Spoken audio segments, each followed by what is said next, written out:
Hey, how's it going, everybody? This is Joey Galvez, one half of your host of Explain Yourself, and I want to let you guys know about a really cool book from our friend of the show, Eli Shockey. This one is called The Greylock, and it's a story where magic is a commodity.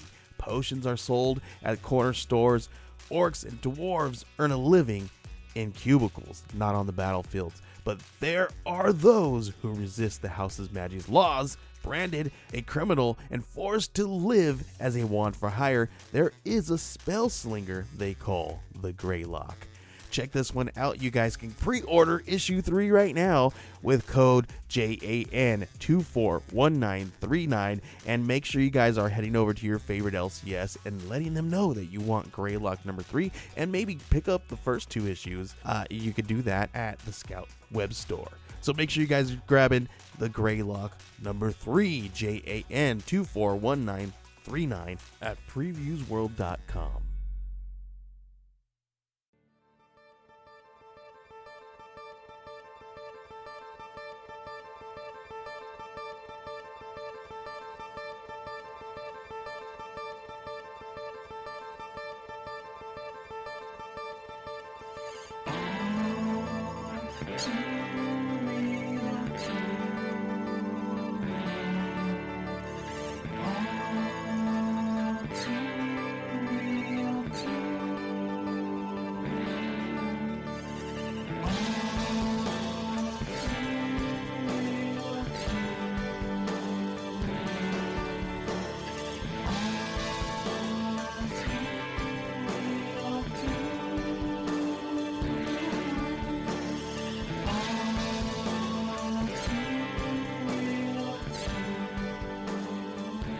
Okay, everybody, welcome to the latest episode of All Too Real 2 podcast. My name is Michael E. Cullen II, and with me, as always, is... That's me, Cryptopher Encarta. That is a great name. I got a question for you to start this out. Okay. Oh, first off, well coined to the podcast.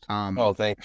Appreciate that. Yeah, we got to well coin everybody. Mm-hmm. And, secondly, have you thought about moving anywhere, like, in your life? Like, you know... Yeah, out of town? there's like this island I heard about that's like an anarcho-capitalist utopia where, you know, there's like really no rules and all of the currency is digital and it can't be regulated in any way, and somehow that's going to be great. I've heard about that place. Yes, so have I. And I believe it's called Disneyland. Oh, okay. Wait, that's not right. No. No, I got something wrong in there. They take credit cards there, though. Oh, they do, don't they? Yeah, I don't know. I've never been, but I think so. I've been, but it was not to Disneyland. I've been to Disney World, but that was like 20 years ago. So, you know, yeah.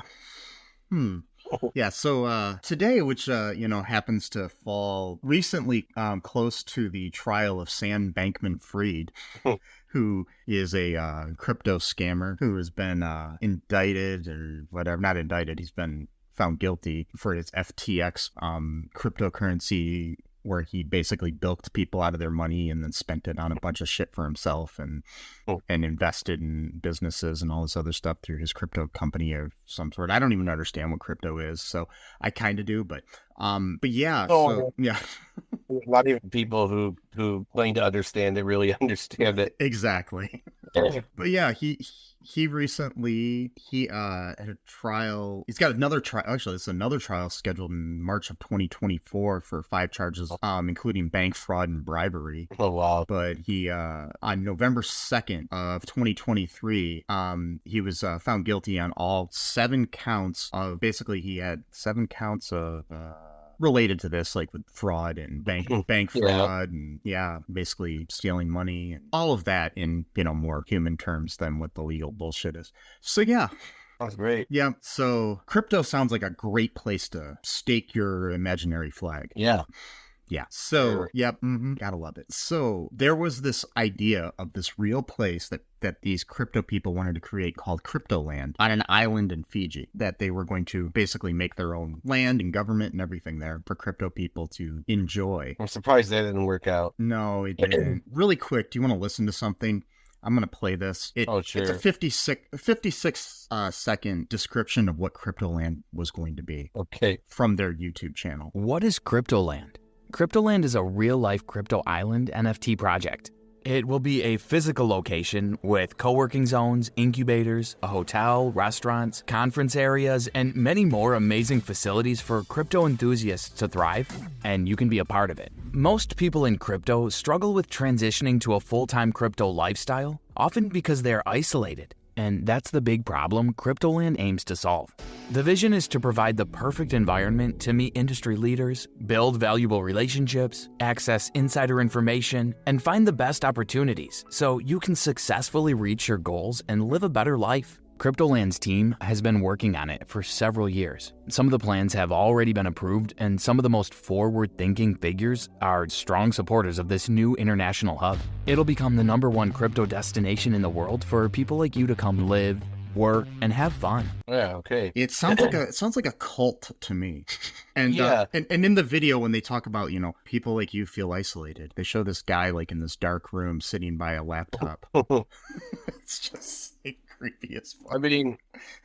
I mean, it does have to be a boring life if, like, that's all you're doing all day is you're just sitting in front of a computer. You're just trading crypto all day. Like, oh, I gotta go buy this coin, and then 10 minutes later, I gotta then sell that coin because it's made more value. And then I gotta trade it with another coin and just do that throughout the entire day. I mean, like, And then then you forget to eat and bathe, and yeah. I mean, I would be depressed if that's what I did. I mean, yeah, you might be able to make a lot of money if you're really, really smart at that, but it doesn't seem like much of a life. So like it's basically gambling, in my opinion. It is. I guess it's kind of similar to like the stock exchange, but still, it's like, I don't know. It just seems like it's similar, but the thing with crypto though is there's nothing to back you up. Like if you have money in a bank, you've got the like FDIC to like back you up. Like if somebody hacks your debit card and buys some random shit online or something, you can dispute the charges. Or even with stocks, like if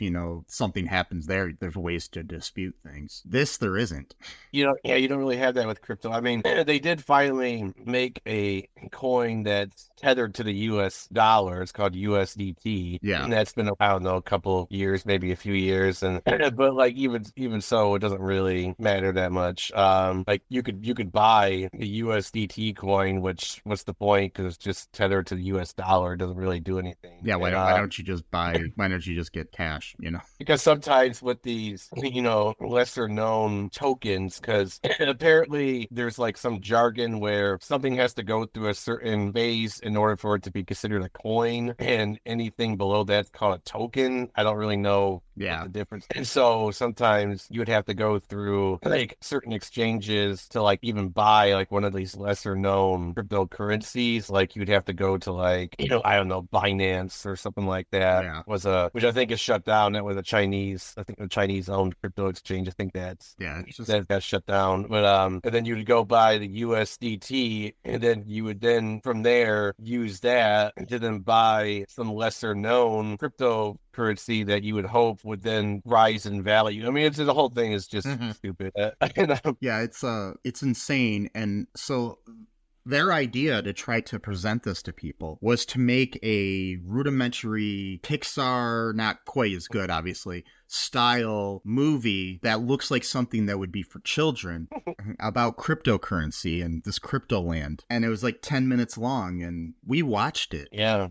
Unfortunately. And for some reason, those 10 minutes have ruined my life. Yeah, I watched it twice, and oh boy, you know how I found about it, right? So I was watching Ravana. She's a contributor to the Young Turks. Oh yeah, got her up. And I was watching her Twitch live stream one day, and her and some of her friends were reacting to this video. Yeah, and I was like, this is a real thing. So I went on YouTube to search for it, and I found the whole thing, and I'm like, oh my god, you're right. I mean, it does look like it's for children. Like, you even got like the mascot is like the Bitcoin, and he's like acting all like he's trying to be Robin Williams from Aladdin or something like that. Yeah, and it's weird why they would make it so like kid-like, when this is supposed to be about crypto. Like, yeah, I mean, it wants to be Aladdin, and then on top of that, they have like these song and dance numbers in there randomly, which I'm not sure. I'm not sure how they didn't get sued, because one of them was basically a parody of, maybe it's because it's parody, so they don't get in trouble. but it was basically a parody of "You're the One That I Want" from Grease. Yeah, because the harmonies were just a little bit different during the chorus. Where they and then the other one was Prince Ali from Aladdin. Speaking of Aladdin, it was the music. Oh, was it? Yeah, it was completely the music from that. So it kind of reminds me of that movie Thieving, where they just used the music from Avatar. Yeah, put it in there. It's the music, and somehow.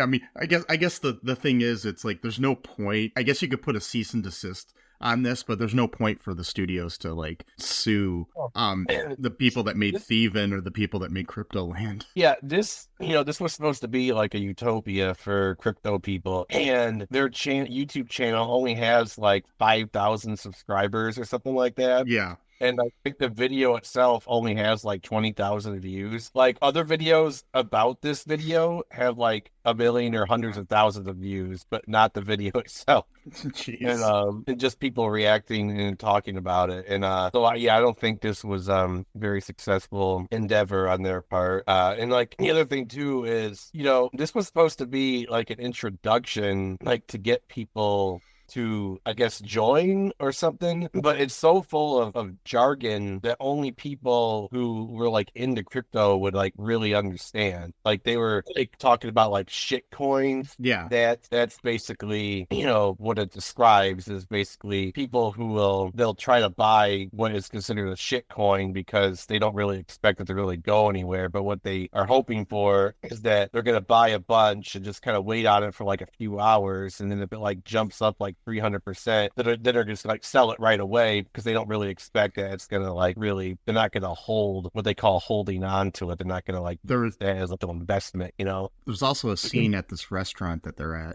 where there's a bowl on the table that says rat poison. Yeah, and, I don't even know what that was about. Okay, I looked it up because I was curious. Okay, it's based on a quote from Warren Buffett, who said that investing in I'm paraphrasing here, but basically saying that investing in cryptocurrency is like taking rat poison. Oh wow. So yeah. So what are they then saying that it's like this thing feels like a satire? It doesn't even feel like they're trying to promote it. Yeah, that's what I'm wondering. Like, so are they saying that crypto is rat poison? Like, and like there's like this one part where they're at like a pinball machine, and there was this there's this scam called BitConnect a while back, and there was this guy like a hype man, and that's pretty much what he does for a living. He's done a whole bunch. Yeah, that bald guy. I can't remember his name, but yeah, he's done like Ponzi schemes and all kinds of stuff, and that was just one of them. And it was pretty much just like a pyramid scheme. It was like, get your friends and family involved to invest, and you'll make a lot of money. And then of course, it didn't really happen. And so it's weird because like they're trying to like promote like almost like Bitcoin like specifically, because they're like saying like, oh, don't fall for this scam or don't fall for this thing, like they're trying to be like cautious or whatever, or trying to like convince people to like be quote safe, which I'm not really sure how safe crypto is anyway, like even with Bitcoin, the main one, because I don't know, it just seems weird to me, like this thing called the blockchain that is public and that anyone can access and read it if they know how to look for it. Yeah. And somehow that's supposed to be more secure than like a bank account. Yeah, that's like double encrypted at least. And like I don't think a random person could just decide one day to like look into my bank account like without hacking it, like just knowing enough information. You know what I mean? Like unless they're specifically trying to hack you, they're not going to be able to do it. Or unless they like hack Huntington Bank or whoever you bank with, then they might be able to find it. But it's, I guess their logic is that since there's so many millions of transactions going on every day, all day, that it would be virtually impossible to pick out a single individual. And it's like, but the thing is like technology is always evolving. So like at some point they would be able to figure that out and be like, oh, this person bought heroin off the dark web, or whatever, Yeah. And speaking of dark things. Okay. So in a sense deleted tweet on the official Cryptoland Twitter account. Okay.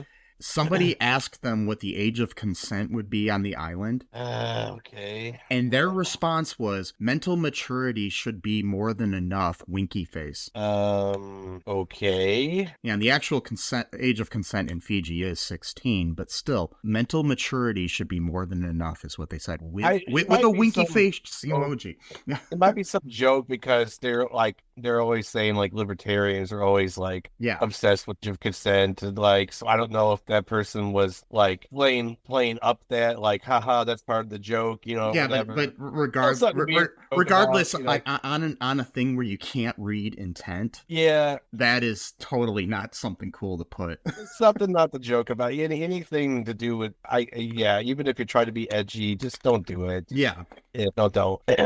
But that's crypto for you. That's you know. Yeah. So basically, this short film though, the plot in like 3 steps is basically this dude Christopher arrives on Cryptoland in a shot that's like stolen from Jurassic Park. Yeah.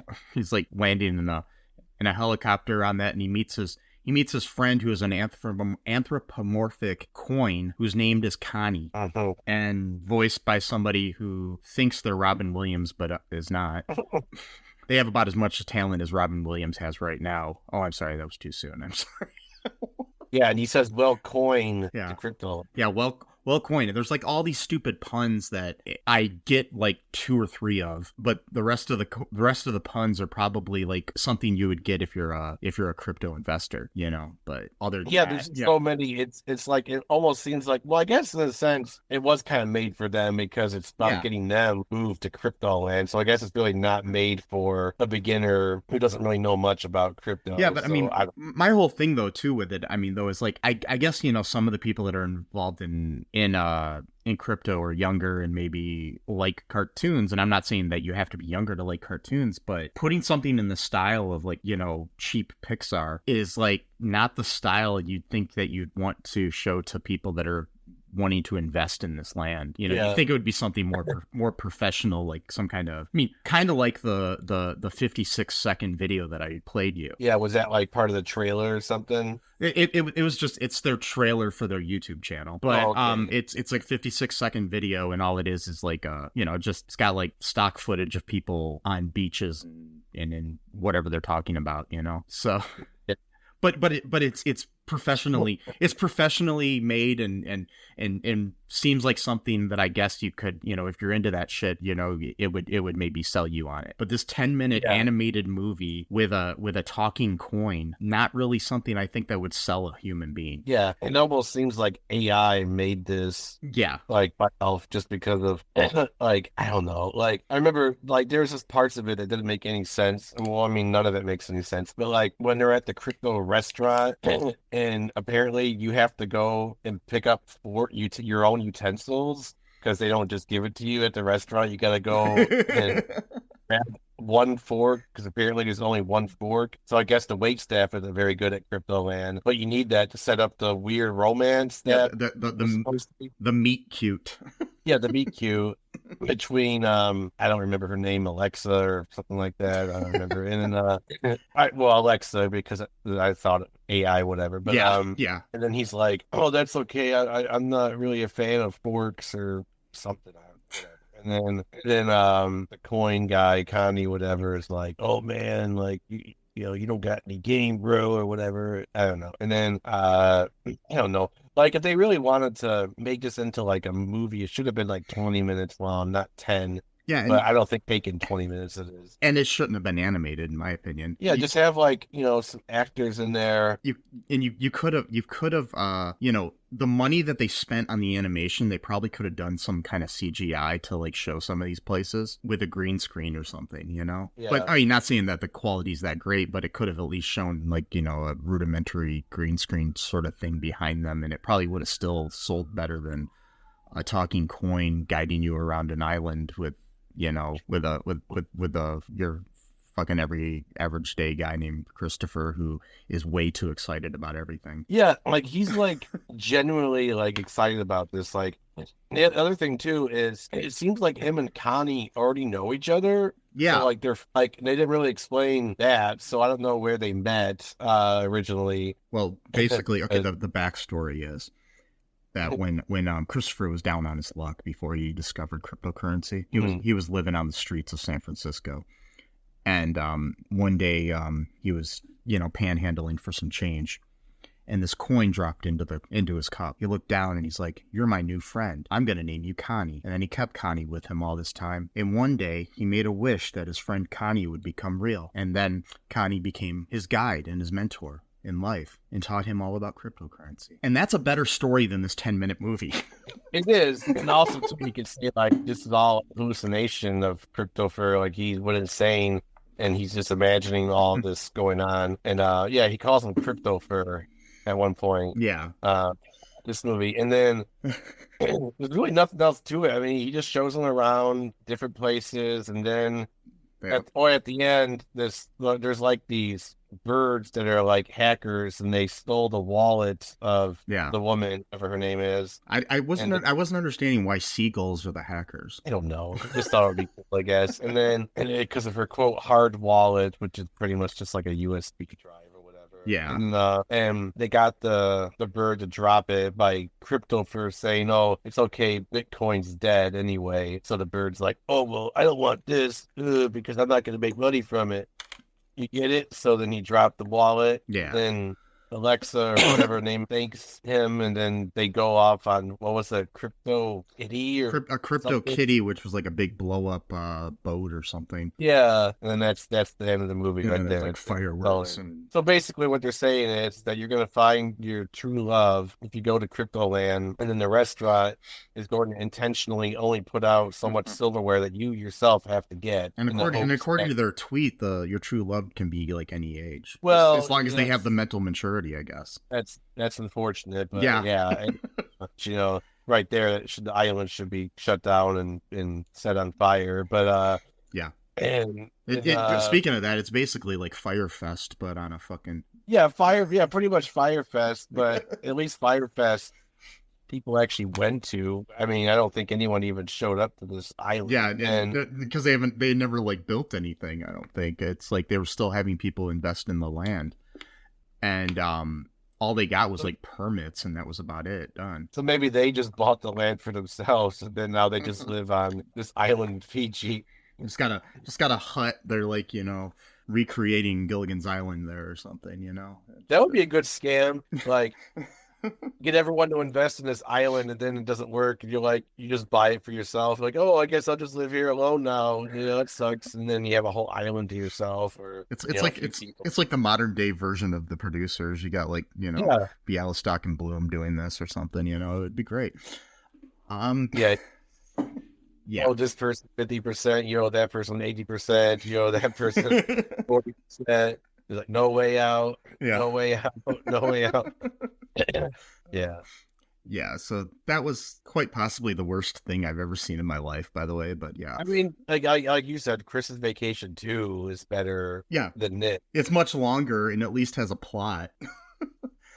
And it actually has real people living on an island. Yeah, this island. Yeah, exactly. I mean, they get lost on it. Yeah. And pretty much like Gilligan's Island is what they were copying off of. And I mean, I would watch that movie twice in a row over watching Cryptoland. Maybe they'll make a part 2, and this one is like Cryptoland Electric Boogaloo, and this time they're just like on like a sandbar or something like that, or they're lost at sea on a raft.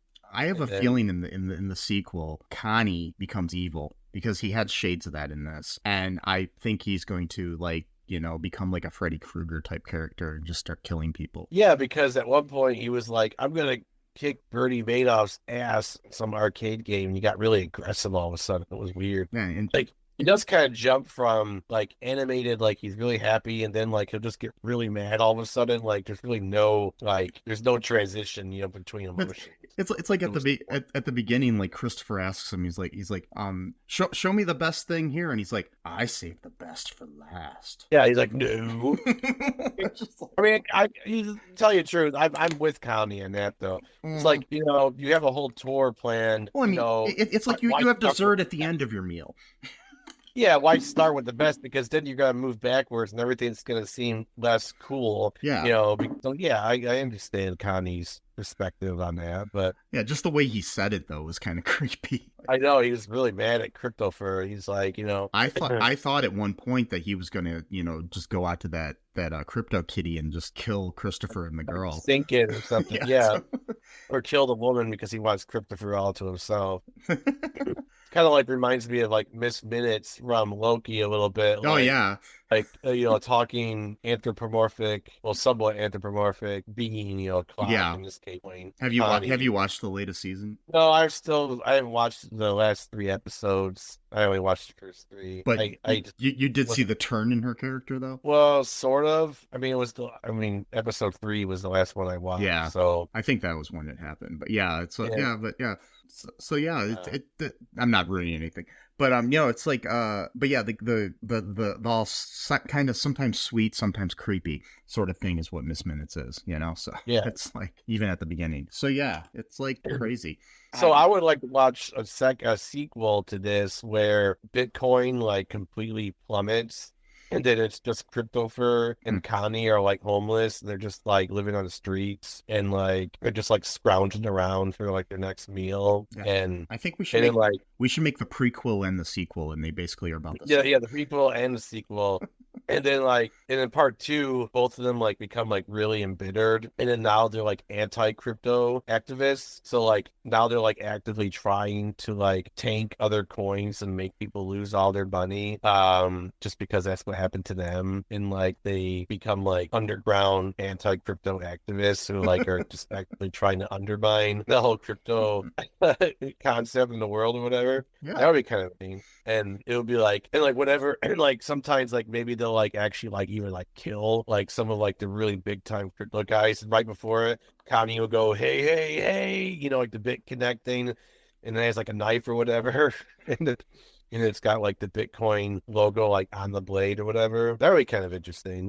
Could be like, I don't know, like a post-apocalyptic sort of movie where and call it Crypto World. Yeah, instead of Cryptoland, it's Crypto World. Yeah, I call it Crypto World, and then it's basically like what happened to the world because crypto took over actual money and it just plummeted the entire world economy. So like every place is like a wasteland now, and now it's like just Connie and Crypto Fur are like the leaders of like the resistance, and they're just like hardened soldiers at this point where they just hate anything to do with crypto, and so they're just on like a murderous rage spree.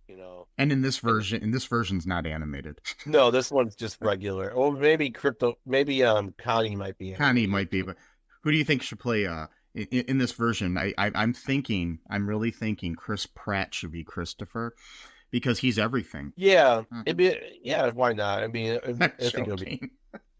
His name is Chris as well, and then it's Crypto Fur, and then or you could just have Connie just be like a guy in like a suit, like just dressed in you could just have that, and then it turns out this whole time that's what Connie was. He was just like a mascot and dressed up in a costume, and then they're like, you got any change, mister, or whatever, or I don't know, just like puns that have to do with like currency or.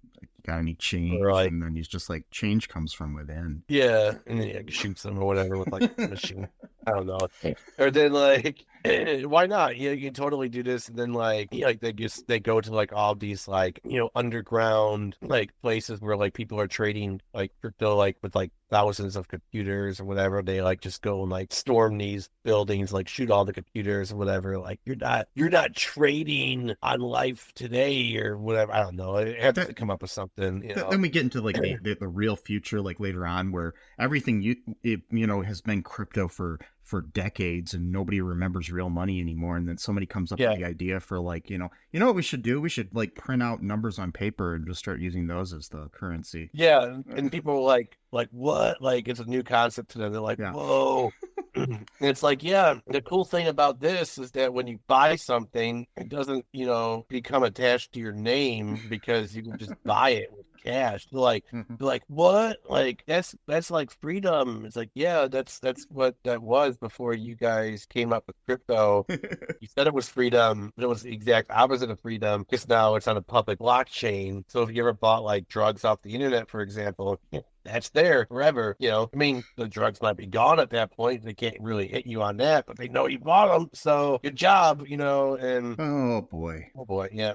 So, yeah, humanity is going to die. Anyway, so, yeah. Wait. Yeah. Anyways, any other final thoughts here on this marvelous piece of art? No, just I do not recommend watching it at all. Yeah. No, don't do it. Waste of time. Stupid, boring, and not fun. Yeah, animate sucks. I will tell them one thing. They got the nice little shine and sheen on Connie done pretty well. That was yeah. He was shiny. I did like that aspect of it.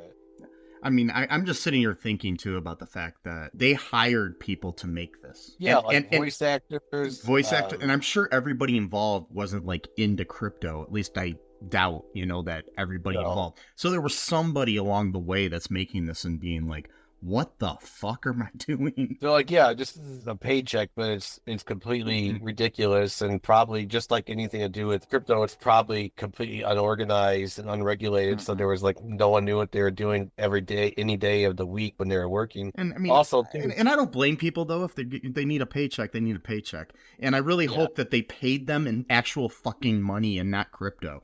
Yeah, they're like, oh, I got something better than cash. Let's go buy, fucking rabbit coin, or that's what pisses me off. So some people accidentally get rich off crypto, and so there was this guy. He went on Coinbase, and that's one of the main crypto exchanges. Quote, the safest one, even though again, how safe is it? Who knows? But that's kind of the go-to one. And then they had this thing where they would allow you to just let them just pick a coin at random. If you just put some money in, hey, we could just choose one for you if you want, or you can invest in any one particular if you want. So this guy, he threw in $25, and then they randomly picked something called rabbit coin. Yeah. The guy became a trillionaire overnight because of how much percent that coin rise. Did he cash it out? I don't know. Hopefully he did. And so it's some people accidentally get filthy rich from that, and that's part of the allure of it, is that it's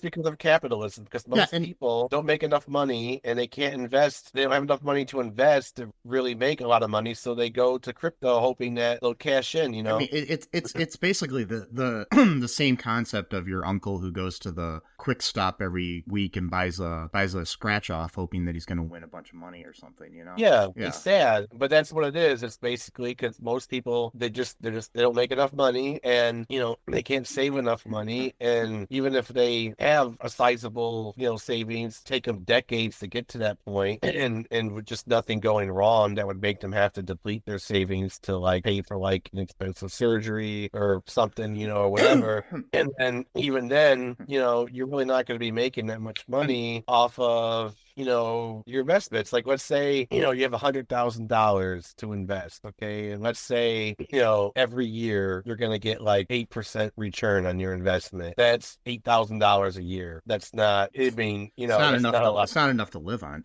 And so if you cashed out every year, if you kept it in there, then it would accrue interest on top of that. But still, it's still really not a lot of money. But how many people do you know have $100,000 just sitting around to invest? Almost nobody has that, so. Well, I do, but I just don't tell anybody about it. Well, that's okay. I'm joking. And so people go to crypto, hoping that, they're going to find the right coin, or, or the right token or whatever, and they're going to, or hold or hodl or whatever the phrase is, HODL, which means hold on for dear life. Yeah, go ahead. I was gonna say, I guess, the concept of cryptocurrency, it might just be, who knows if it'll ever really take off or become something, but it's I understand investing in stocks or something like that, but this seems like gambling more to me. It's basically playing the slots or something. It's because there's not something physically there. I can understand, if I'm investing in Ford, and they at least make cars, that's something physical that I understand that people buy, and that I can understand the economy goes up and down on that, but still it just seems when you're investing in this, it's there's no physical thing there. That's why it's just weird to me. Yeah, like they're not building anything. They're not making a product. Like the coin itself is the product. And so it just becomes this self-fulfilling prophecy where it's like, if people think this is going to make money, then it makes money just because that's what people decide makes money. I guess I guess it's the same thing as collecting baseball cards or Pokemon cards or something, you know, it's like. But those actually have more. But you still, even with that though, you still I physically have a Don Mattingly baseball card or a Pikachu or whatever, you know, you don't, you know, so. And like, those actually have people actually will buy those, you know. Same thing goes with NFTs, because they mentioned that in the video too, but they barely mentioned it. But and that's even worse than crypto coin, because that's just like a picture that you now own, and people could just take screenshots of it, and like you're like, oh, you can't do that, I own this picture, oh, too bad. But I mean, when 1 million people take screenshots of your ownership, what do you got to do? You got to sue 1 million people? You got to sue 1 billion people? How are you going to do that? Something like that. You know? Something like that. I have a little bit more, I guess, currency in to the idea of, because of the fact that an artist creates something, even half the time though there's shit, you know, looking, but like if there's an actual like item that somebody created, and I know that sometimes people like I've heard where like there's like a whole downloadable album or of music or like a movie or something like that then you own it if you buy it or whatever. Because I mean, like Kevin Smith did something with a movie one time where it was an NFT, but at least there's still a product there, even if it is something I can screenshot or you know download if I know how to hack or something. But it's still at least something there. I don't know. It's just like with Bitcoin or something, it's not really anything there. Yeah. I don't know. And I think with that is like, you know, the artist will get a lot of money off of that. That I'm fine with. Like if somebody, you know, makes a movie or an album or a painting and it becomes an NFT, even if it's just online and only one person owns it, the artist got paid. Yeah, like that, you know, that meme with that girl who's like looking at like a burning house or whatever. Oh yeah, her family's rich as hell. Yeah, they sold that for like $500,000 or something like that. And then and so like, yeah, it's just really interesting, but it is like gambling, and it is really just people, you know, who are either desperate or maybe they're on like a cocaine binge and they're just like really confident, like, yeah, let's go all in on shitcoin number 3. I've got to throw 50 grand into it and hope that I become a billionaire overnight, and then they find out that they lost their entire life savings or whatever. Yeah, because it's basically kind of like it is like gambling, which is it's an addiction and a high. So you know, just like meth is or something, or cocaine or whatever. So yeah, I guess that's about all we have to say about that. Yeah, people, if you want to help us out right now, there's like a few ways that you can. If you really like the show, go to our Patreon and you know, become a member, and we'll get some new stuff up there. Once you're a member, just you can even suggest stuff to us, you know, and we'll do it. Not really, not within reason. I'm not gonna walk down the street naked wearing a chicken suit without any pants or something. I just gave somebody an idea now. Oh no. I mean, you might do the ice skating, the John Coolsack. Johnny Coolsack. Yeah. By the way, John Cusack, if you happen to be listening, I love you, man. Yeah. Keep fighting the good fight. You're a good guy. I'm not going to say why. Another way that you can help us right now, besides, you know, subscribing to all of our social media and sharing the show and all that good stuff, but one way that we will love you forever is if you live in the United States, you can vote for us. Go to the ToledoCityPaper.com. They have a best of 2023 on there. And you can vote for us for best podcast under the media section. So, and if we win that, then we win that. Yeah. And we can just say we won that because it's no prize or anything. But yeah. But we would love you forever because that would be cool. That's all I have to say. Anything else here, Sesame? Nope. All right. Until next time, folks, just remember, I love you. Connie loves you, even though he wants to kill you. And of course, Sesame extra duper duper loves you. And Cryptopher loves you. Yes. Bye-bye. Thanks for listening to All Too Real 2 podcast, a Cullen Park production. Produced and edited by Michael E. Cullen II. Music by Matthew Hawes. Subscribe and share the show. Visit us at cullenpark.com.